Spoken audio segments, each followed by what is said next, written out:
नमस्कार दोस्तों, जेबी study point के यूट्यूब चैनल में आपका बहुत बहुत हार्दिक स्वागत और अभिनंदन करता हूं।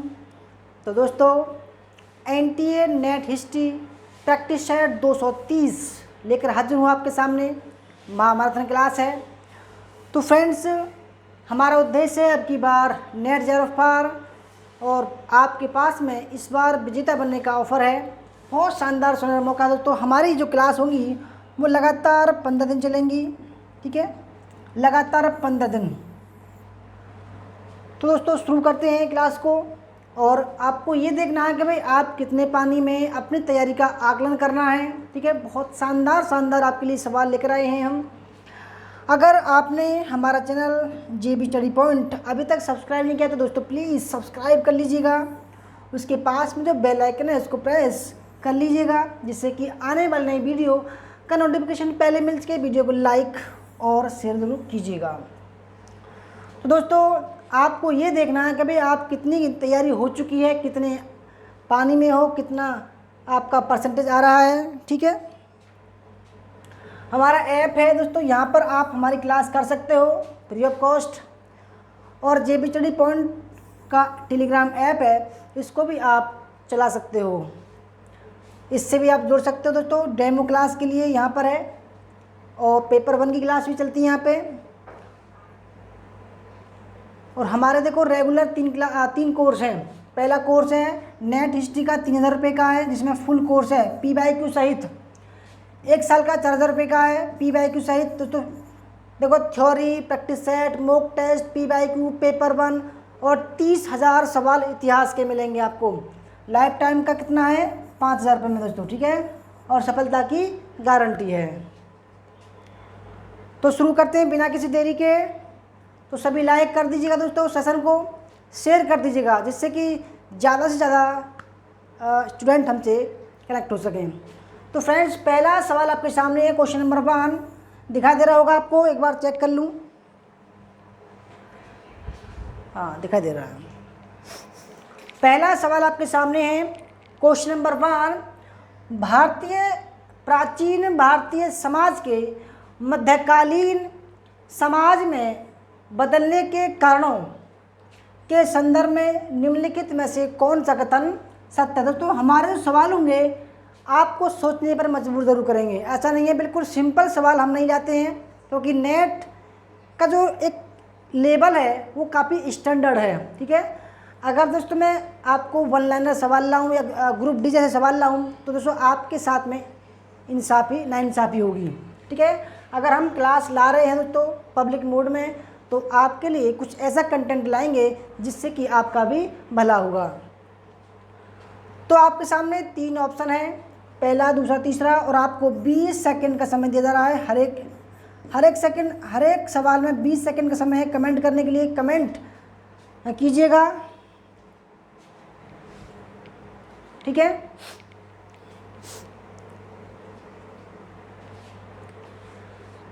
तो प्राचीन भारतीय समाज के मध्यकालीन समाज में बदलने के कारण के संदर्भ में निम्नलिखित में से कौन सा सत्य? सवाल को सब अच्छे से समझिएगा। ठीक है, पहला देखते हैं, भूमि अनुदान की प्रथा इसका मूल कारण था। बिल्कुल ठीक है भाई। जब गुप्तोत्तर काल में जब सामंतवादी प्रथा शुरू हुई, तो वो क्यों शुरू हुई? क्योंकि राजाओं ने भूमि अनुदान शुरू कर दिया था। देखो, सातवाहन काल में इसकी शुरुआत हुई और सातवाहन काल ने ब्राह्मणों को और जो है भूमि अनुदान देना शुरू कर दिया। परंतु हर्षवर्धन के काल में ये जो भूमि अनुदान था ये अधिकारियों को भी देना शुरू कर दिया। ये भी इम्पोर्टेंट फैक्ट बता रहा हूँ मैं आपको। हर्षवर्धन जो चरित्र है, हर्षचरित्र, बाणभट्ट ने लिखा है कि भाई हर्षवर्धन काल में अधिकारियों को भी भूमि अनुदान देना शुरू कर दिया। ठीक है, दूसरा, दानग्राही ब्राह्मण अपने क्षेत्रों से करों की वसूली और शांति व्यवस्था बनाए रखने का कार्य करने लगे थे। बिल्कुल ठीक है भाई, कोई डाउट नहीं है, क्योंकि जब ब्राह्मणों को भूमि अनुदान मिला तो उस पर उनका पूरा आधिपत्य हो गया। ठीक है, इनकी कर व्यवस्था भी उनको लेनी थी। उस पर फिर राजा का कोई अधिकार नहीं रह गया था। तीसरा देखते हैं, भूमि अनुदान से भूस्वामी का उदय होना इसका प्रमुख कारण बना। भूस्वामी मतलब दोस्तों यहीं से जो है सामंतवाद का उदय शुरू होता है। तो राइट आंसर कौन हो जाएगा? Option number D. इनकी तीनों ऑप्शन ही ठीक है। क्वेश्चन नंबर 2 देखते हैं। क्वेश्चन नंबर 2, 1859 में अंग्रेजों द्वारा पारित परिसीमन 1859 के संदर्भ में निम्नलिखित कथनों पर विचार कीजिए। आपको बताना है कौन सा कथन सही है, ठीक है। और 20 सेकंड का समय है आपको कमेंट करने के लिए। जल्दी जल्दी कमेंट करते रहिए और सेशन को लाइक कीजिए, शेयर कीजिए। आप शेयर नहीं करते भाई, ये शिकायत है आपसे हमारी।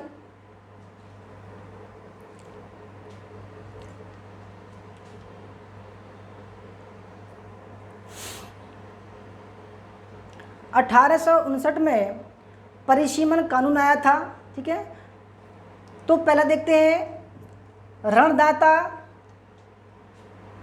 ऋण को देने वाला और रैयत माने किसान के बीच हस्ताक्षरित ऋणपत्र को केवल 3 वर्षों की मान्यता प्रदान की गई थी, ठीक है।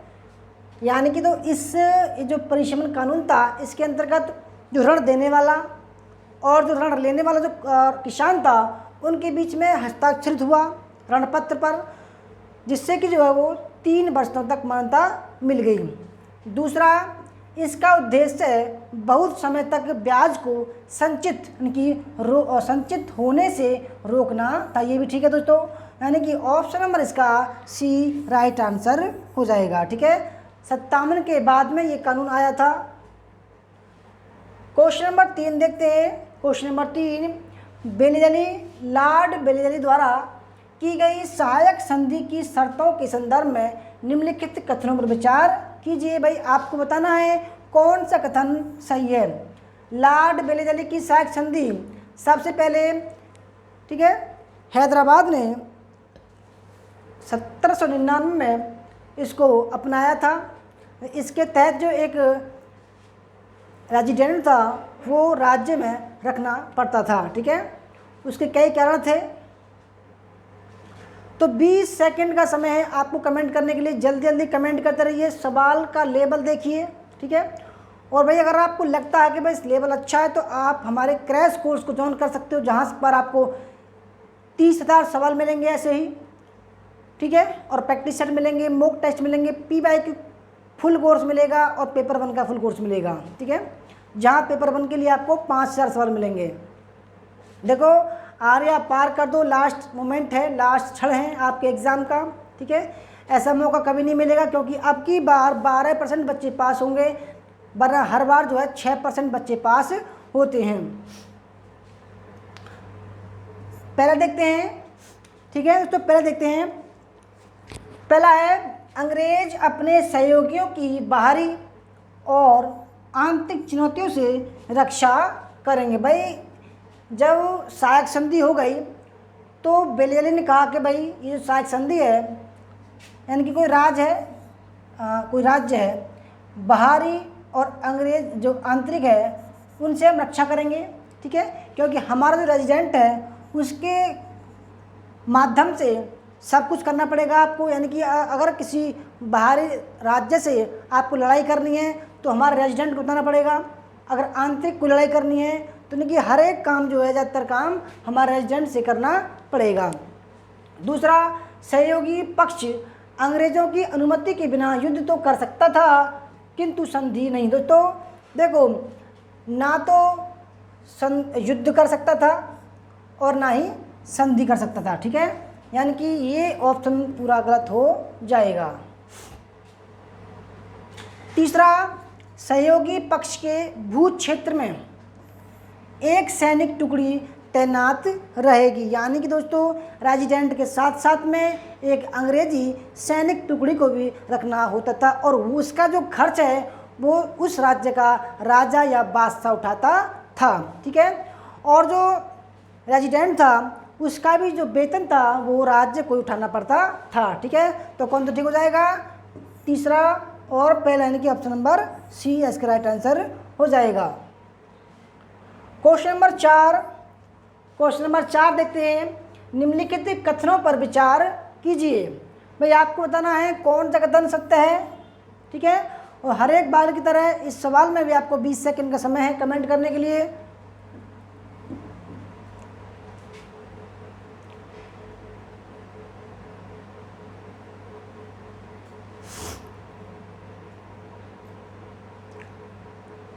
सवाल को समझिएगा दोस्तों। ठीक है, अगर आपने तैयारी अच्छी की होगी तो परिणाम भी अच्छा आएगा। पहला देखते हैं, अंग्रेजों ने पूर्वी तट पर, भारत का नक्शा देख लेते हैं एक बार। पूर्वी तट है ये पश्चिम तट है, ये दक्षिणी तट है। ठीक है, तो अंग्रेजों ने पूर्वी तट पर स्थित मद्रास पट्टनम में व्यापारिक चौकी स्थापित की। बिल्कुल ठीक है भाई, कोई भी डाउट नहीं है। ठीक है, कोई भी डाउट नहीं इसमें। दूसरा, अंग्रेजों ने मद्रासपट्टनम में बसने का अधिकार स्थानीय तेलुगु सामंतों से वाय किया था, खरीदा था, और ये भी ठीक है दोस्तों। तीसरा, डच प्रतिद्वंदियों के कारण अंग्रेजों को मद्रास की किलेबंदी करनी पड़ी थी। बिल्कुल गलत है। देखो दोस्तों, मद्रास की जो किलेबंदी की गई थी वो फ्रांस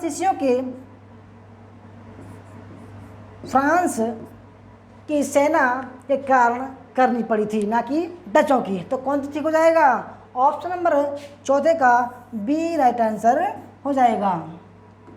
क्वेश्चन नंबर 5, अंग्रेजों द्वारा प्रचलित की गई भवन निर्माण शैली। देखो दोस्तों, सवाल एक से एक आपको अच्छा मिलेगा। ठीक है, बहुत शानदार सवाल है। अंग्रेजों द्वारा प्रचलित की गई भवन निर्माण शैली नवशास्त्रीय या नियो क्लासिकल की विशेषताओं के संदर्भ में निम्नलिखित कथनों पर विचार कीजिए। देखो दोस्तों, मैंने कल एक सवाल लाया था, इतिहास की कला जो 19वीं सदी में स्टार्ट हुई थी। इतिहास की कला जिसमें जिसको बोला गया है शाही कला, ब्रिटिश लोगों की शाही कला, जिसमें ब्रिटिश के लोगों के प्रति जो है उसमें सम्मान व्यक्त किया गया था। तो इस सवाल में बताना भाई, भवन निर्माण शैली नवशास्त्रीय या नियो क्लासिकल की विशेषताओं के संदर्भ में कौन सा कथन सही है, आपको बताना भाई कौन सा कथन सही है। हर एक बार की तरह 20 सेकंड का समय है आपको कमेंट करने के लिए, कमेंट कीजिएगा।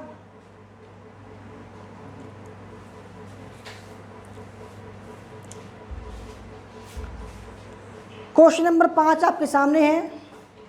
ठीक है,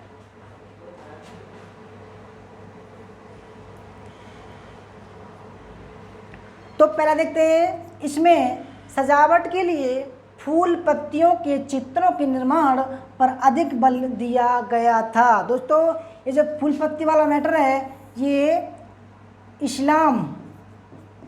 इस्लाम जो मकबरे थे, मस्जिद थे, उसमें लगाया गया था, ना कि ईसाइयों ने। ठीक है दोस्तों, अंग्रेज़ों ने क्या किया भाई? अंग्रेज़ों ने क्या किया? अंग्रेज़ों ने ज्यामितीय, ठीक है, ज्यामितीय प्रकार के या रेखागणित प्रकार के जो है नक्काशी कराई थी। ठीक है, ना कि फूल पत्तियों के लिए। तो कौन सा ठीक हो जाएगा? इनकी पहला जो है गलत हो जाएगा। ठीक है, दूसरा देखते हैं, यह शैली मूल रूप से प्राचीन रोम की भवन निर्माण शैली से प्रेरित थी। बिल्कुल ठीक है दोस्तों, क्योंकि भाई जो अंग्रेज लोग थे उनका जो उदय हुआ था, जो ईसाई का उदय हुआ है, जो पुनर्जागरण का उदय हुआ है, वो रोम से हुआ है। ठीक है, फ्लोरेंस नगर से। तीसरा, अंग्रेज़ों ने इसका प्रयोग भव्यता प्रदर्शित करने के लिए किया था, यानी कि ऑप्शन नंबर इसका सी भी ठीक है। तो वो मानते थे कि भाई इनका हम प्रयोग करेंगे ज्यामितियों का तो हमारे उसमें भव्यता प्रदर्शित होगी। तो कौन सा ठीक है? ऑप्शन नंबर डी ठीक है। क्वेश्चन नंबर 6 देखते हैं। तो जल्दी जल्दी कमेंट करते रहिए, बहुत शानदार सेशन है आज का। गांधी जी के संदर्भ में निम्नलिखित कथनों पर विचार कीजिए। भैया आपको बताना है कौन सा कथन सही है। ठीक है, वही 20 सेकेंड है आपको कमेंट करने के लिए। कितने सेकेंड? 20 सेकेंड।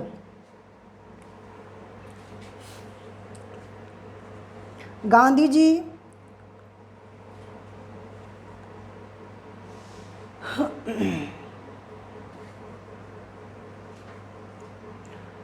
तो फ्रेंड देखो, गांधी जी वे जनवरी 1915 में दक्षिण अफ्रीका से भारत लौटे, कोई डाउट नहीं है, बिल्कुल ठीक है। दूसरा, सत्याग्रह का पहला प्रयोग गांधी जी ने दक्षिण अफ्रीका में किया, बिल्कुल ठीक है भाई, कोई भी डाउट नहीं है, ठीक है। फिर उन्होंने सत्याग्रह चंपारण में किया था, ठीक है। तीसरा, दक्षिण अफ्रीका से लौटने के बाद उनकी पहली महत्वपूर्ण सार्वजनिक उपस्थिति बनारस हिंदू विश्वविद्यालय के उद्घाटन समारोह में हुई थी। दोस्तों ये भी डाउट, कोई डाउट नहीं इसमें भी, ये भी ठीक है, ठीक है। तो ऑप्शन नंबर कौन सा ठीक हो जाएगा? ऑप्शन नंबर डी ठीक हो जाएगा, यानी कि तीनों ही ऑप्शन ठीक है। क्वेश्चन नंबर 7 देखते हैं। विभिन्न लोगों द्वारा गांधी जी के विषय में कही गई बातों के संदर्भ में निम्नलिखित युग्मों पर विचार कीजिए, ठीक है। यानी कि गांधी जी के बारे में किन किन लोगों ने क्या क्या बात कही थी। पहली बात ये है और दूसरी बात ये है, आपको बताना है कौन कौन सी सही सुमेलित है, ठीक है। तो फ्रेंड देखो, हमारे यहाँ पर स्टैंडर्ड लेवल के सवाल आपको देखने को मिलेंगे, ठीक है। और जो हम थ्योरी कराते हैं दोस्तों, वो भी एकदम बेहतरीन लेवल है उसका भी, ठीक है। और हैंड नोट्स भी हम कराते हैं। और देखो, इतना कंटेंट है, इतना कंटेंट और इतना अच्छा कंटेंट होने के बावजूद भी हमारा जो प्राइस है वो काफ़ी कम है, क्योंकि दोस्तों हम चाहते हैं कि हायर एजुकेशन में गरीब से गरीब का ही बच्चा, और देखो ज़्यादातर हमारा जो देश है दोस्तों अभी भी कृषि प्रधान देश है, और अभी भी इन्होंने जो है लड़कियों को 50-50% जो है पढ़ाते हैं, ठीक है। और हम चाहते हैं भाई उनकी संख्या बढ़े। हमारे कोर्स में भी देखो लड़कियों की संख्या ज़्यादा है लड़कों के मुकाबले, मुझे बड़ी खुशी होती है भाई, ठीक है। अगर 100 स्टूडेंट है दोस्तों, तो उनमें 80 जो है वो गर्ल हैं, लड़कियां हैं, ठीक है दोस्तों। मतलब बड़ी खुशी होती है, ऐसा नहीं है भाई। तो पहला देखते हैं, और देखो मेरा मानना है दोस्तों, कम से कम 50 बच्चे अब की बार हमारे यहाँ से नेट जरा पर के जाएंगे, ठीक है। 50% बच्चे, क्योंकि हमने इतनी मेहनत कराई है दोस्तों, इतनी मेहनत कराई। देखो ये तो आपके सामने कुछ नहीं है। अभी मैं इस क्लास के बाद में कम से कम 100-125 सवालों की क्लास और कराऊंगा अभी, ठीक है। तो ये जो 7वां सवाल है, क्वेश्चन नंबर 7वां। तो फ्रेंड जो 7वां सवाल है, दक्षिण अफ्रीका ने ही गांधी जी को महात्मा बनाया, ये किसने कहा था? चंदन देव नेशन ने कहा था, बिल्कुल ठीक है, कोई डाउट नहीं है। दूसरा, असहयोग भारत और गांधी जी के जीवन के एक युग का ही नाम हो गया। असहयोग शांति की दृष्टि से नकारात्मक परंतु प्रभाव की दृष्टि से बहुत सकारात्मक था, ये कहा था लुई फिशर ने, बिल्कुल ठीक है दोस्तों, यानी कि कोई डाउट नहीं है, यानी कि ऑप्शन नंबर इसका सी राइट आंसर है। क्लास अच्छी लग रही हो तो जरूर लाइक कीजिएगा। क्वेश्चन नंबर 8, अगर आपको दोस्तों क्लास अच्छी लग रही हो तो लाइक कीजिएगा और अपने दोस्तों को जरूर शेयर कीजिएगा। सवाल है, निम्नलिखित कथनों पर विचार कीजिए और आपको बताना है कि इन तीनों कथनों में से कौन सा कथन सही है, ठीक है। पढ़िए और आंसर दीजिए और कमेंट करके दोस्तों जरूर बताइएगा भाई कितने आपके सही हो रहे हैं।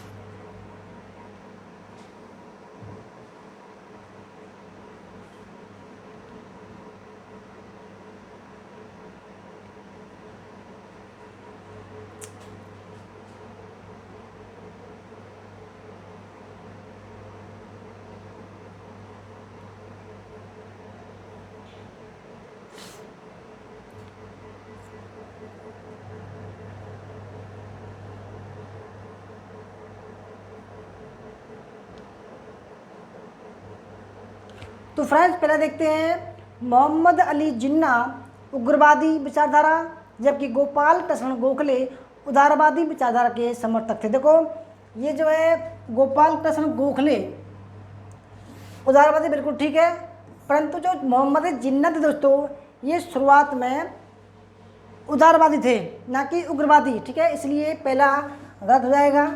दूसरा, गोपाल कृष्ण गोखले गांधी जी के राजनीतिक परामर्शदाता थे, बिल्कुल ठीक है भाई, क्योंकि राजनीतिक गुरु कौन थे? महात्मा गांधी के गोपाल कृष्ण गोखले।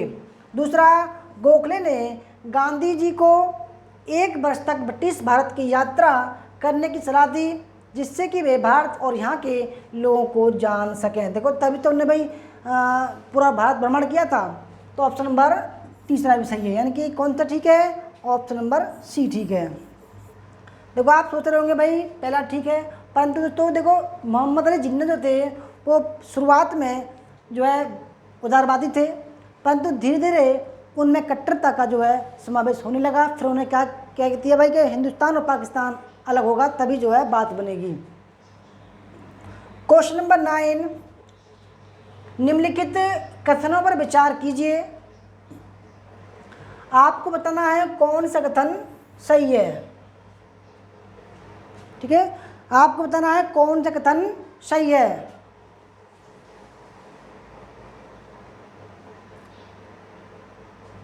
जल्दी जल्दी कमेंट करते रहिए, सवालों का लेवल बताइए कैसा है।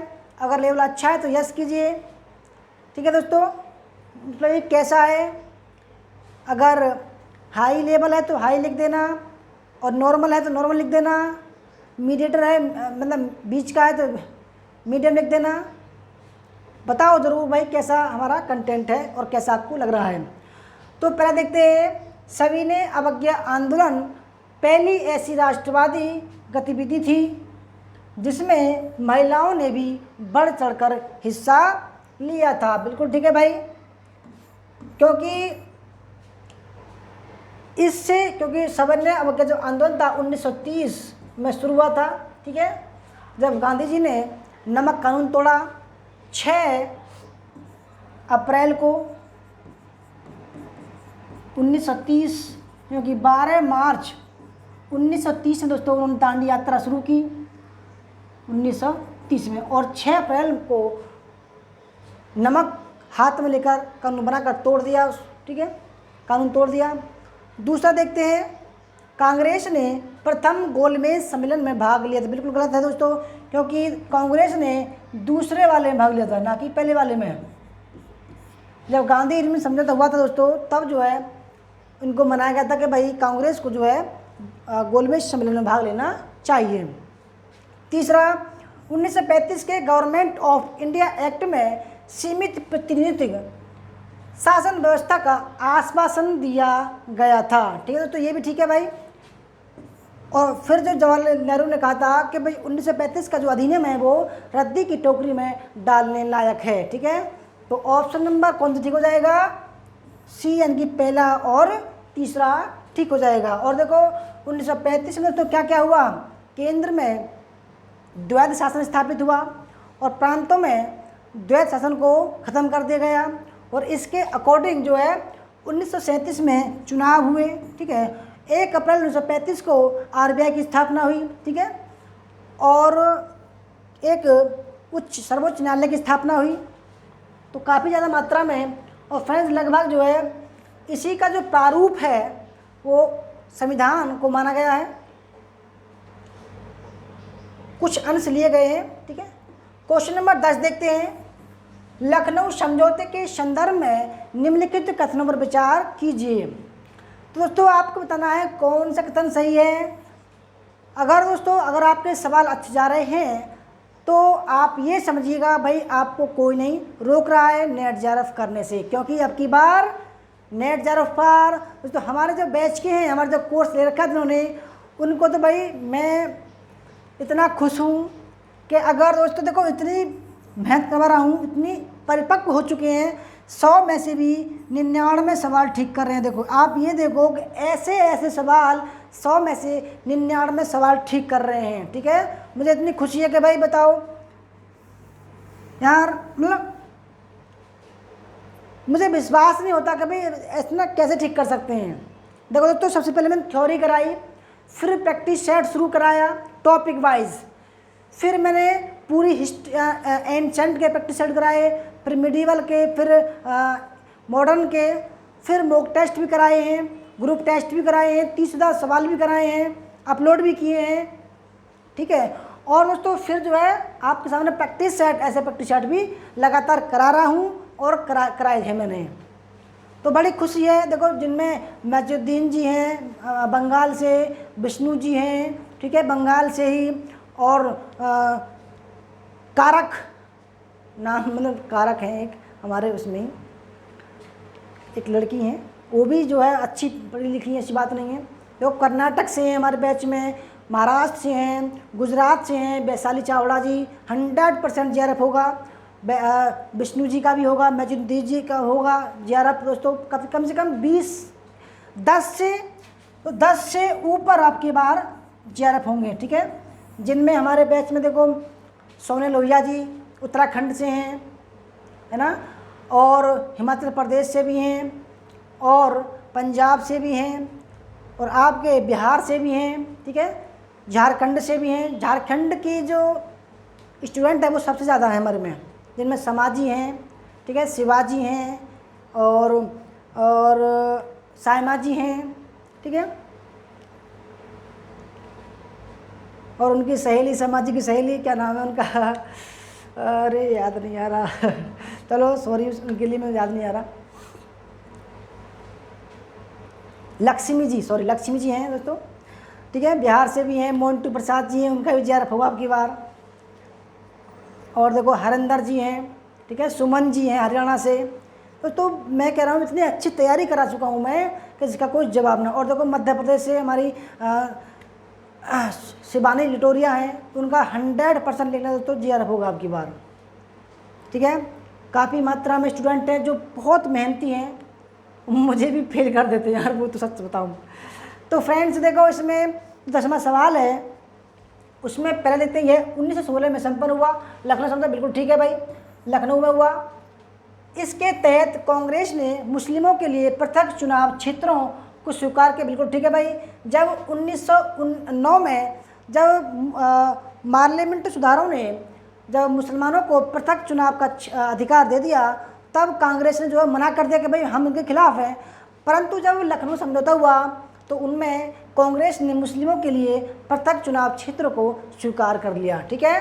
तीसरा, समझौते ने कांग्रेस के मध्यम मार्गियों, उग्रपंथियों और मुस्लिम लीग के लिए एक संयुक्त राजनीतिक मंच प्रदान किया। देखो, इसको बोलते हैं भाई कांग्रेस लीग गठबंधन समझौता, और गर्मपंथी और नरमपंथियों का गठबंधन हुआ था।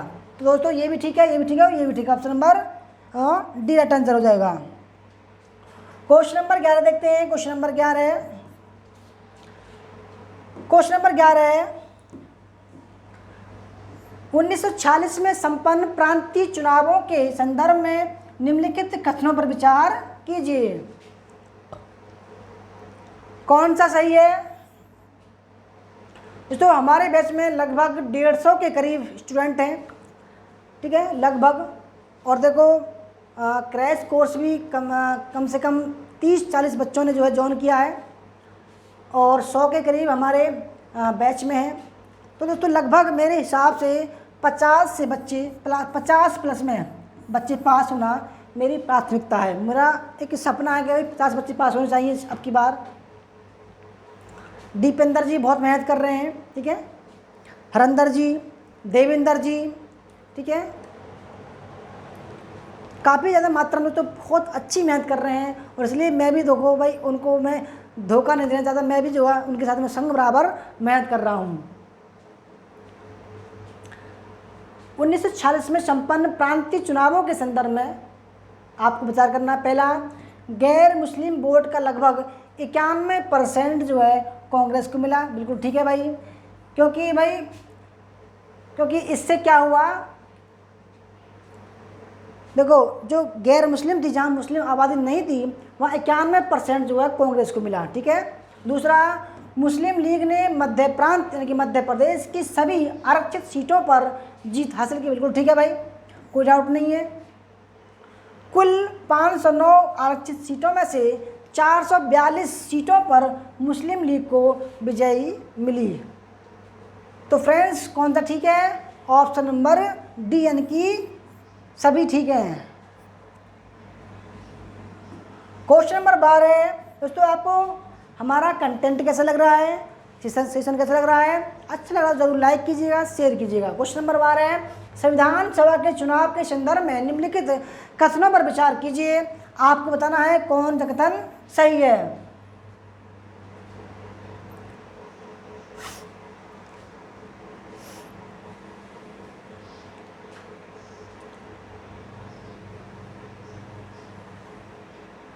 तो फ्रेंड देखो, जब संविधान सभा का चुनाव हो रहा था तो उस समय इतनी जल्दबाजी थी कि भाई वयस्क मताधिकार जो है उसका अगर प्रयोग करते तो लगभग 4-5 साल लग जाते हैं। भाई भारत काफ़ी बड़ा है, तो सदस्यों को सार्वभौमिक मताधिकार के आधार पर चुना गया। बिल्कुल गलत है दोस्तों, ठीक है। अगर ऐसा होता तो लगभग दोस्तों जो संविधान सभा है वो 1940 की जगह 1950-51 में चुनी जाती है, ठीक है। दूसरा, भाई मुस्लिम लीग ने इसका विरोध किया। बिल्कुल ठीक है, मुस्लिम लीग ने इसका विरोध किया था। तीसरा, समाजवादियों ने प्रारंभ से ही इसका समर्थन किया था। दोस्तों गलत है, इसका विरोध किया था, ठीक है, ना कि समर्थन किया था। तो कौन सा ठीक है? यानी कि केवल दूसरा ठीक है, यानी कि ऑप्शन नंबर बी, ठीक है। कैसा लग रहा है आपको कंटेंट? क्वेश्चन नंबर 13 देखते हैं। क्वेश्चन नंबर 13, नादिर शाह के आक्रमण 1739 में के संदर्भ में निम्नलिखित में से कौन सा कथन सही नहीं है? भाई उस समय शासक कौन था? मोहम्मद शाह था, ठीक है, कोई डाउट नहीं है। मोहम्मद शाह के शासनकाल में दोस्तों इसने आक्रमण किया। तो आपको बताना है कौन सा कथन सही नहीं है। क्वेश्चन नंबर 13 है,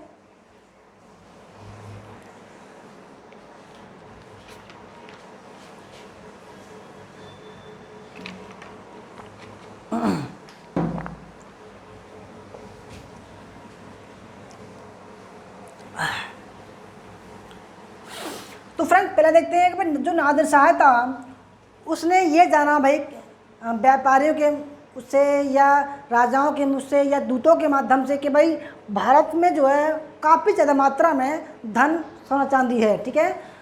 तो पहला ठीक हो जाएगा, क्योंकि नादिर शाह भारत के प्रति यहाँ के अपार धन के कारण आकर्षित हुआ था, ठीक है।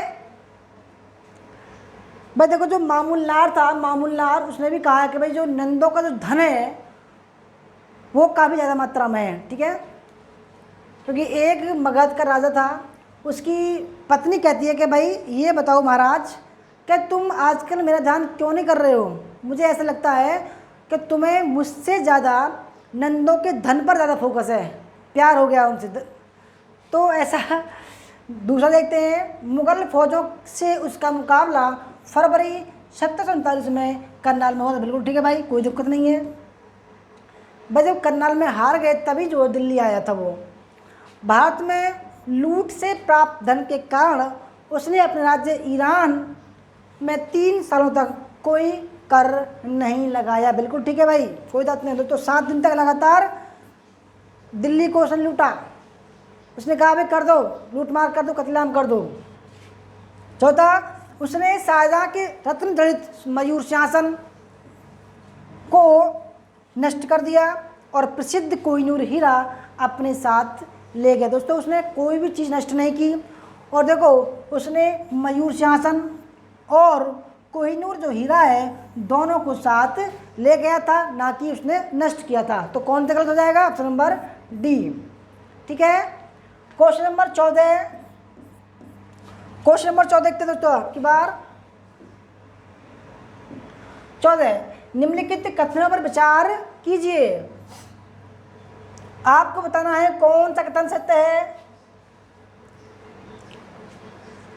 इस क्लास के बाद में दूसरी क्लास भी आने वाली है दोस्तों हमारी, जो ऐप में चलेगी, हमारे बैच के बच्चों के लिए चलेगी। ठीक है, आप भी उसका फ़ायदा उठा सकते हो। अगर आप हमारा या 500 रुपये का या 1000 रुपये का केवल मिनिमम क्रैश कोर्स ज्वाइन करते हो तो आपके लिए ऐसे 30,000 सवाल मिलेंगे, पेपर 1 मिलेगा, PYQ कोर्स मिलेगा, प्रैक्टिशर मिलेगा, मॉक टेस्ट मिलेगा। तो फ्रेंड देखते हैं, निजाम उल मुल्क स्वयं मुगल वजीर का, ठीक है, अपना ओहदा छोड़कर दक्कन चला गया।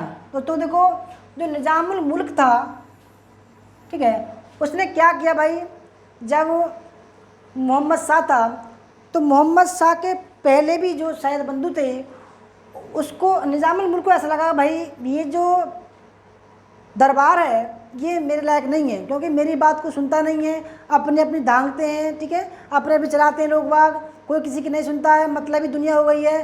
तो ये जो है बड़ा अच्छा इंसान था। इसने क्या किया भाई, 1720-22 में, ठीक है, के बीच में जो है उसने दिल्ली दरबार छोड़ दिया और दक्षिण में वापस आ गया और उसने स्वतंत्र हैदराबाद की स्थापना की थी। ठीक है, दूसरा, अहमद शाह अब्दाली ने पानीपत की तीसरी लड़ाई में मुगल को सेना को परास्त किया था। दोस्तों 1700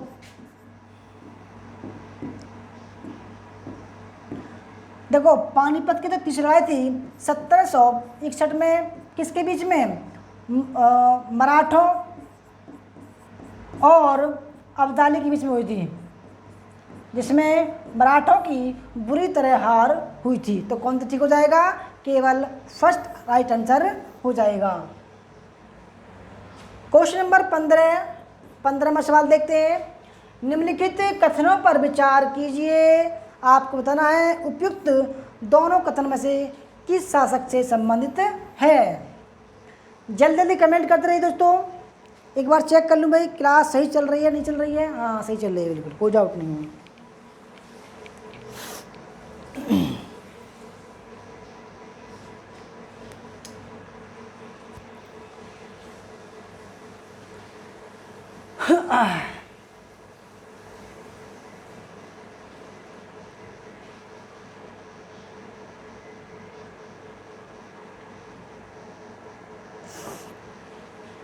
देखो पहले देखते हैं, समय के साथ बदलने की उसकी इच्छा के प्रतीक थे।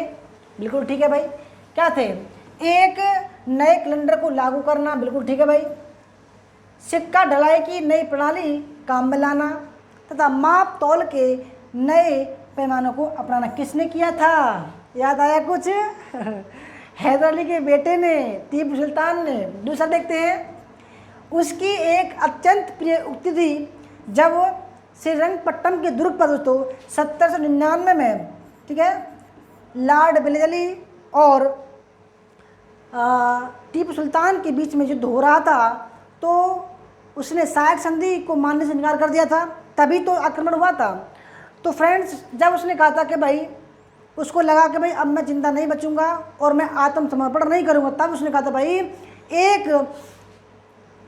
एक शेर की तरह एक दिन जीना बेहतर है। उसने कहा भाई शेर की तरह एक दिन जीना बेहतर है, परंतु भेड़ की तरह लंबी ज़िंदगी जीना मुझे पसंद नहीं है। तो दोस्तों उसने उसने दरवाज़ा खोल दिया और लड़ाई शुरू कर दी और वो दोस्तों बदकिस्मती से वो मारा गया। तो फ्रेंड्स ये किसके लिए था, टीपू सुल्तान। बहुत अच्छा शासक था दोस्तों ये, ठीक है, मैसूर का। क्वेश्चन नंबर 16 देखते हैं। क्वेश्चन नंबर 16 है, महाराजा रणजीत सिंह के संबंध में नीचे दिए गए कथनों पर विचार कीजिए। आपको बताना है कौन सा कथन सत्य है। दोस्तों ऐसे ही सवाल आपके एग्जाम में आएंगे, याद रखिएगा दोस्तों, ऐसे ही सवाल आपके एग्जाम में आएंगे। अगर नहीं आए तो हमारा नाम बदल देना, गए ऐसे सवाल नहीं आते हैं दोस्तों। अब लेवल चेंज हो चुका है, वन लाइनर सवाल कम आते हैं, ठीक है। एक एक सवाल बड़ा महत्वपूर्ण है हमारा, और दोस्तों इन्हीं से ही आपको देखने को मिलेंगे भाई सवाल बनते हैं हमारे, ठीक है। सवाल दोस्तों बहुत अच्छा लेवल का आ रहा है। एक नेट का जो स्टैंडर्ड है वो अपने हिसाब से सही जा रहा है। अब 2-3 सवाल वन लाइनर के आते हैं और अदरवाइज सभी दोस्तों आपको घुमाने वाले सवाल होंगे। तो इसलिए दोस्तों हमने जो पढ़ाने का तरीका है, जो अपना बैच का जो पढ़ाने का तरीका है, जो कोर्स को पढ़ाने का तरीका है, वो दोस्तों काफ़ी ब्रॉड कर दिया है। इसमें बिल्कुल थ्योरी है, लिखित रूप में थ्योरी है, ठीक है, प्रैक्टिस सेट है, सब चीज़ है आपको लिखित रूप में। बहुत स्टैंडर्ड हाई लेवल का दोस्तों हम पढ़ा रहे हैं, जिससे कि आप दोस्तों बिल्कुल भी ये नहीं कहो कि भाई सर आपने ये नहीं पढ़ाया था और ये आ गया। दोस्तों बच्चे ये कहेंगे दोस्तों सर आपने पढ़ाया था, अगर नहीं हुआ अगर दोस्तों बच्चों पे नहीं हुआ तो ये कहेंगे फिर भी कि भाई सर आपने पढ़ा ज़रूर था परंतु हम भूल गए, ठीक है। ऐसा कोई भी छूत नहीं छोड़ा मैंने। तो 16वां सवाल है, ठीक है दोस्तों, उसमें कहते हैं उन्होंने सतलुज नदी के पश्चिम के सभी सिख प्रधानों को अपने अधीन कर पंजाब में अपना राज्य कायम किया था। तो फ्रेंड्स पहला ठीक है,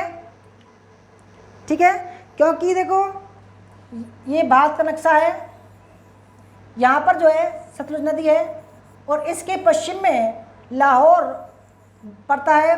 तो इनकी राजधानी जो थी लाहौर थी और इनके पूर्व में अंग्रेजी शासन था। जब वारेन लॉरेंस ने जब संधि की थी 1806 में, अमृतसर संधि, ठीक है, लाहौर संधि, सॉरी 1800, तो इन्होंने कहा कि भाई तुम्हारा जो राज्य है वो पश्चिम रहेगा और हमारा कहाँ रहेगा, पूर्व में रहेगा, हमसे और तुमसे ज़्यादा कोई वास्ता नहीं रहेगा, ठीक है, पहला ठीक है।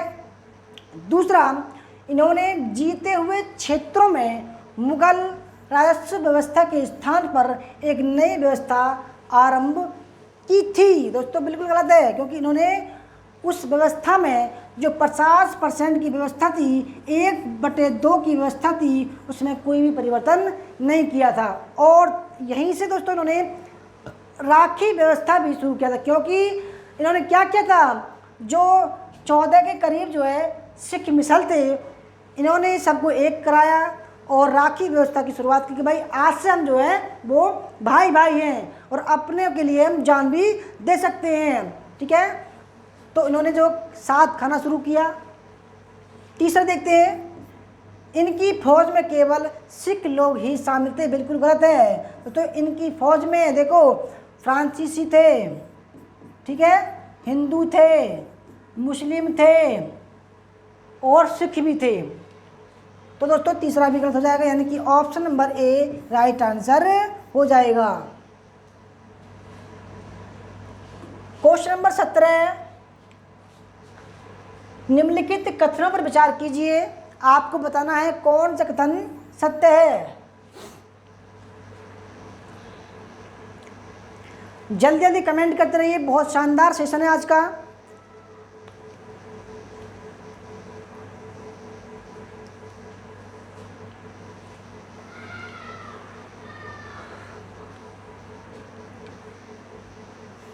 पहले देखते हैं, बाजीराव प्रथम को शिवाजी के बाद गुरिल्ला युद्ध का सबसे बड़ा प्रतिपादक कहा जाता है। बिल्कुल ठीक है भाई, कोई डाउट नहीं है, ठीक है, क्योंकि शिवाजी जो थे वो गुरिल्ला युद्ध में माहिर थे। गुरिल्ला युद्ध का दोस्तों मतलब है, क्योंकि जो महाराष्ट्र की जो भौगोलिक स्थिति थी, कहीं पहाड़ हैं, ठीक है ना, कहीं जंगल हैं, तो उन्होंने जब मुग़लों से उनका सामना होता था, ठीक है, तो वो क्या करते थे, मार कर भाग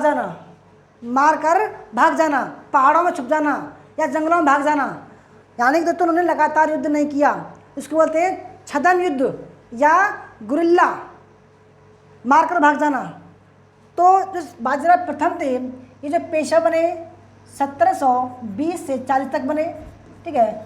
तो इन्होंने जो है शिवाजी की जो गुरिल्ला युद्ध था उसको अपना लिया, ठीक है। दूसरा, बाजीराव प्रथम के समय दक्कन के प्रांत भी चौथ और सदेशमुखी कर मराठों को देते थे। बिल्कुल ठीक है भाई, कोई डाउट नहीं है, क्योंकि इन्होंने अपना जो साम्राज्य था काफ़ी फैला लिया था और दिल्ली पर भी इन्होंने हमला किया था।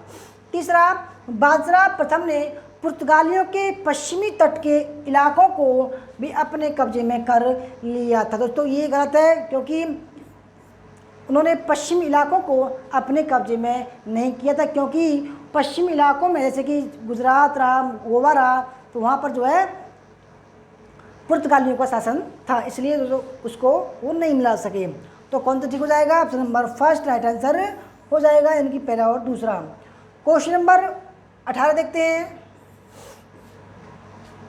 18 निम्नलिखित कथनों पर विचार कीजिए, आपको बताना है भाई कौन सा कथन सत्य है।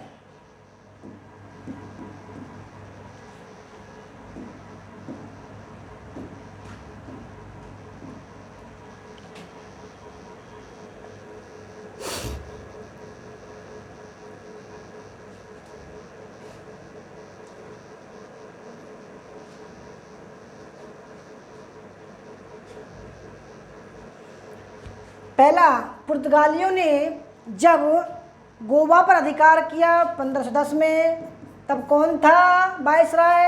अल्फांसो डी अल्बुकर्क था। बिल्कुल ठीक है भाई, क्योंकि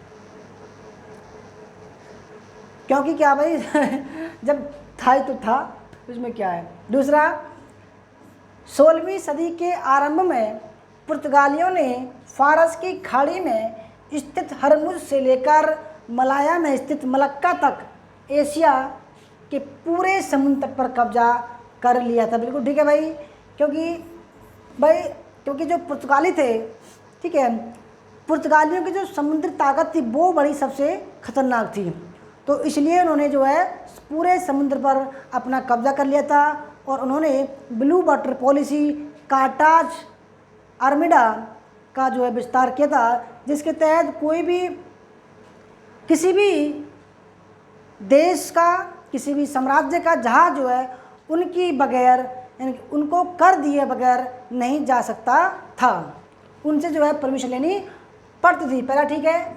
दूसरा ठीक है। तीसरा देखते हैं, दक्षिण भारत के तटीय क्षेत्रों में कब्जा करने के कारण पुर्तगालियों को मुगलों के साथ संघर्ष करना पड़ा। दोस्तों देखो, पुर्तगालियों ने जब कब्जा कर लिया तो संघर्ष का सामना नहीं करना पड़ा, और ना ही दोस्तों उन्होंने तटीय क्षेत्रों पर कब्जा किया था, क्योंकि उस समय जो अंग्रेज़ थे, ठीक है, अंग्रेज़ का जो कब्जा था, जैसे मद्रास, मछलीपट्टनम में अंग्रेज़ों का कब्जा था। ऑप्शन नंबर तीसरा हो जाएगा, यानी कि कौन सा ठीक हो जाएगा? ऑप्शन नंबर ए ठीक हो जाएगा। ठीक है दोस्तों। अच्छा, अभी हो गया क्वेश्चन नंबर 20। क्वेश्चन नंबर 20 में सवाल है, ठीक है, 16वीं सदी के यूरोपीय व्यापारिक कंपनियों के संघर्ष के संबंध में कौन सा कथन असत्य है? कौन सा कथन असत्य है?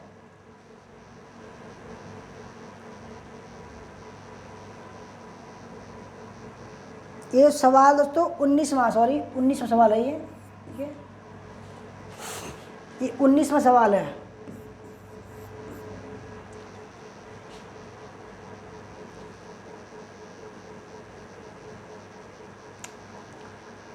तो 16वीं सदी का मतलब है दोस्तों 1500 के बाद, ठीक है। पहले देखते हैं, इंग्लैंड, हॉलैंड और फ्रांस जैसे व्यापारिक देशों ने विश्व व्यापार पर स्पेनी और पुर्तगाली एक अधिकार के खिलाफ कड़ा संघर्ष छेड़ दिया। बिल्कुल ठीक है भाई, कोई भी डाउट नहीं है, क्योंकि जो स्पेन और पुर्तगाली थे उन्होंने ही कुस्तुनतुनिया पर अधिकार के बाद में सबसे पहले जो है अपने व्यापारिक जो जहाज़ थे वो अमेरिका की तरफ और भारत की तरफ भेजना शुरू कर दिया था, क्योंकि कुस्तुनतुनिया पर जब तुर्की का अधिकार हो गया तो दोस्तों भारत के साथ उनका व्यापार जो है बंद हो गया था। दूसरा देखते हैं, इस सदी के उत्तरार्ध में यानी कि 1550, ठीक है, के उत्तरार्ध में इंडोनेशिया के व्यापार पर फ्रांस का अधिकार स्थापित हो गया था। दोस्तों बिल्कुल गलत है, क्योंकि देखो आप समझिए इस बात को, क्योंकि जो फ्रांस है वो खुद ही भाई जब 1664 में आया है तो 1550 के करीब जो है वो इंडोनेशिया पर अधिकार कैसे कर सकता है, दिमाग लगाइए थोड़ा सा। तो फ्रेंड्स किसका अधिकार था, तो उसका अधिकार नहीं था, ठीक है।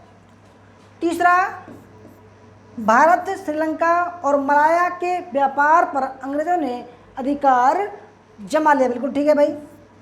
चौथा, डचों की दिलचस्पी भारत में नहीं बल्कि इंडोनेशिया के मसालों के द्वीपों पर थी, चौथा भी ठीक है, यानी कि कौन सा गलत है, ऑप्शन नंबर बी गलत हो जाएगा। क्वेश्चन नंबर 20 देखते हैं। क्वेश्चन नंबर 20, बक्सर की लड़ाई 1764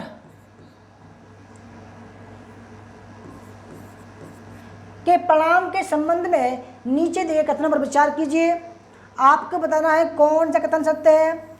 1764 की जो लड़ाई हुई थी दोस्तों, यानी कि जो ख़त्म हुई थी वो 12 अगस्त 1765 में इलाहाबाद की संधि के द्वारा समाप्त हुई थी। इलाहाबाद की संधि के बाद में भाई उस संधि में क्या क्या था आपको ये बताना है, ठीक है।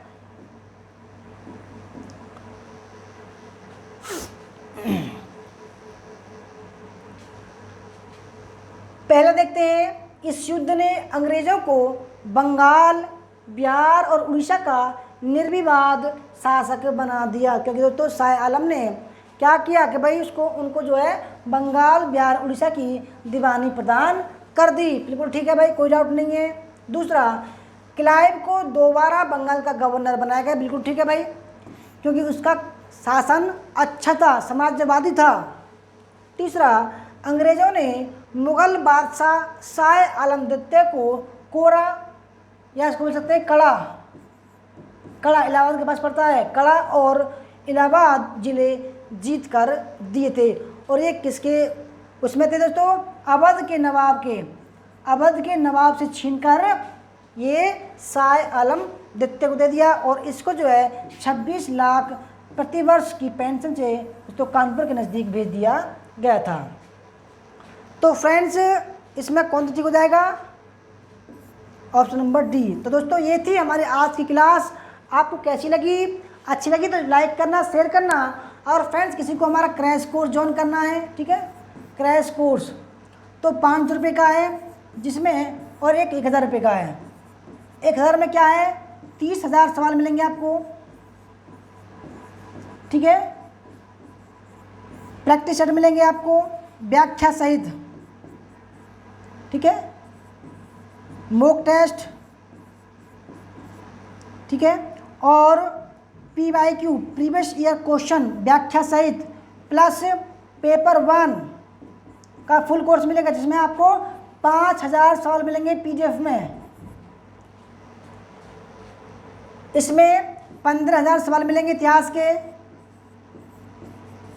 ठीक है, और प्रैक्टिस सेट, मॉक टेस्ट और PY क्लास। अगर दोस्तों आपको हमसे संपर्क करना है तो हमारा नंबर है 8218345167, यही व्हाट्सएप नंबर है हमारा, ठीक है, और ये भी व्हाट्सएप नंबर है 8755475312 पर संपर्क कर सकते हैं दोस्तों, ठीक है। धन्यवाद क्लास करने के लिए। आपके कितने सही हुए कमेंट करके जरूर बताइएगा। धन्यवाद दोस्तों, मिलते हैं कल शाम 5 बजे, तब तक के लिए टाटा बाय बाय, जय हिंद, जय भारत, वंदे मातरम।